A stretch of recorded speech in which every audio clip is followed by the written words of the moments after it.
वो अपनी फसल उगाने में सिर्फ भगवान का ही भरोसा होता है। मेहनत वो सब खुद करता है, सुबह 4 बजे से उठकर खेत में जाना, सब कुछ करना, रात को अपने खेतों को देखना, दिन भर सारी खेतों की रक्षा करनी, बट उसको भरोसा अपने भगवान का ही होता है कि मतलब कि वो कर प्रयास सब खुद रहा होता है, बट लेकिन उसमें ये अहंकार नहीं होता, उसको सिर्फ भगवान की कृपा का ही भरोसा होता है। तो संत जन बोलते हैं कि हमें किसान की तरह भगवान प्रयास पूरा अपना करना चाहिए, साधन अपना खुद करना चाहिए। अगर हम पढ़े पढ़े बोले कि भगवान की तो अपार कृपा है, भगवान तो कुछ भी कर सकते हैं, भगवान दोस्तों सब कर सकते हैं, ये भी कर सकते हैं, लेकिन हमें प्रयास तो करना है ना कि अपने भगवान को प्राप्त करने के लिए हमें नाम जप तो करना पड़ेगा ना दोस्तों।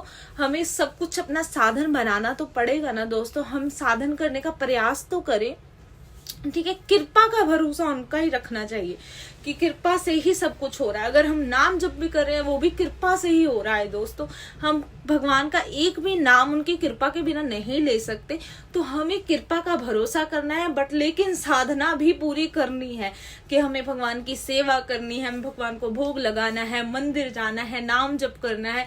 ये हमारे प्रयास हैं दोस्तों। अगर हम प्रयास करेंगे तो प्रभु हमें मिल जाएंगे दोस्तों। और ये सोचो कि हमने बहुत जन्मों से बहुत भोग लिए, बहुत कुछ प्राप्त किया होगा, किसी जन्म में कुछ रहे होंगे, किसी जन्म में कुछ रहेंगे, तो इस जन्म में गुरुदेव की कृपा से हम भगवत प्राप्ति करेंगे। क्योंकि ये जन्म ऐसा जन्म है कि हमें गुरुदेव भगवान जैसे गुरुदेव मिले हैं जो हमें इतने अच्छे से चला रहे हैं दोस्तों।